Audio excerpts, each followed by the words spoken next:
Most people believe they are calm until life presses directly against them. A harsh word, a sudden loss, an unexpected challenge, and the mind begins to shake.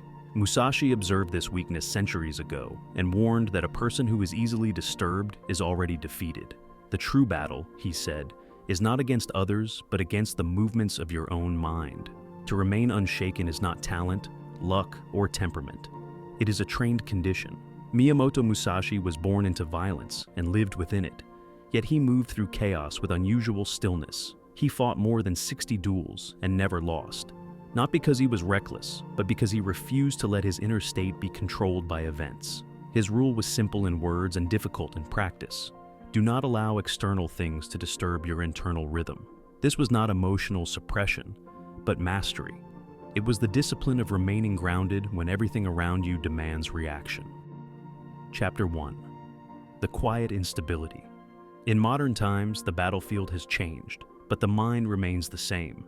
Consider a man named Kenji, not a warrior, but an ordinary professional living in a crowded city. From the outside, his life appeared stable. Yet, internally he was always reacting. A message unanswered would unsettle him for hours. Criticism would replay endlessly in his mind, and minor inconveniences felt like personal attacks. He did not lack intelligence or effort. He lacked stillness. Kenji believed his reactions were justified because circumstances were difficult. He told himself that stress came from people, deadlines, and uncertainty. Yet, no matter how much he adjusted his environment, the agitation followed him. Like many before him, he was trying to control the world instead of governing himself. Musashi would have recognized this instantly as a mind without discipline. Chapter 2. Musashi's observation. Musashi wrote that disturbance arises when the mind attaches too tightly to outcomes. When you desire a specific response, result, or recognition, you hand your stability to forces outside your control. The opponent no longer needs a sword. A delay, a word, or a glance is enough. For Musashi, this was the most dangerous position a warrior could take. A shaken mind cannot see clearly, and without clarity, even skill becomes useless. This principle extended beyond combat. In daily life, Musashi advised training yourself to observe events without immediately entering them emotionally. Not indifference, but distance. The mind must be like still water, reflecting things as they are, not as fear or desire distort them. This state is not achieved through thinking, but through repeated practice under pressure. Chapter 3. The First Discipline. Kenji encountered Musashi's writings during a period of exhaustion rather than inspiration. There was no dramatic turning point, only a quiet realization that his constant reactivity was draining his life. He began with one non-negotiable action. When disturbed, he would delay response.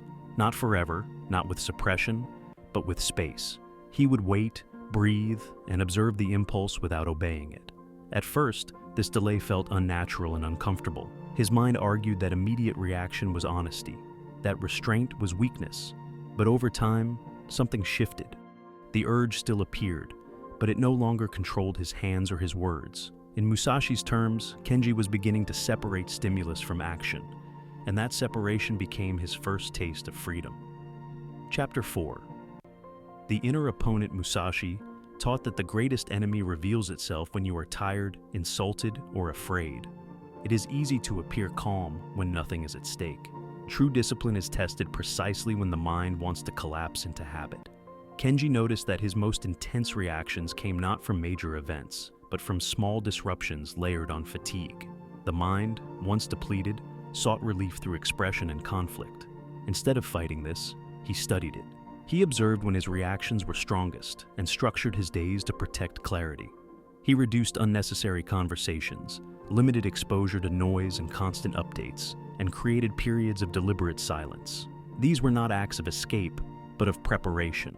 Like a warrior sharpening his blade before battle, Kenji was preserving his inner edge.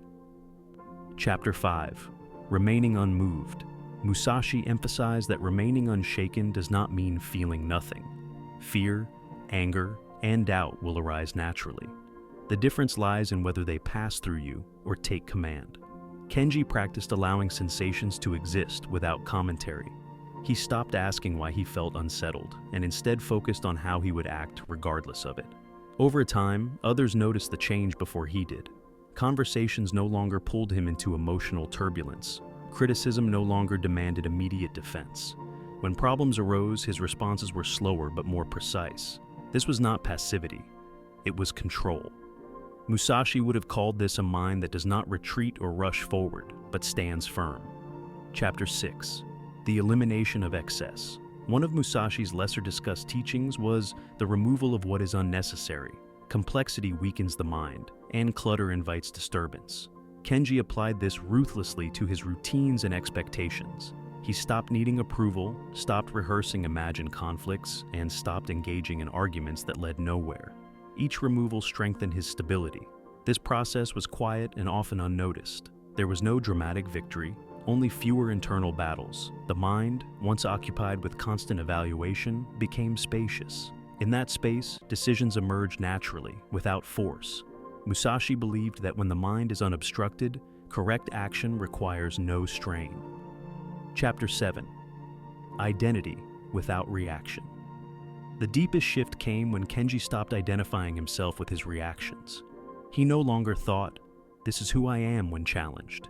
Instead, he viewed reactions as temporary conditions, not definitions.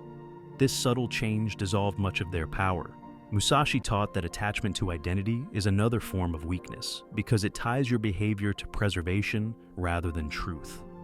By releasing this attachment, Kenji found that calm was not something he needed to create. It was something that remained when unnecessary movements were removed.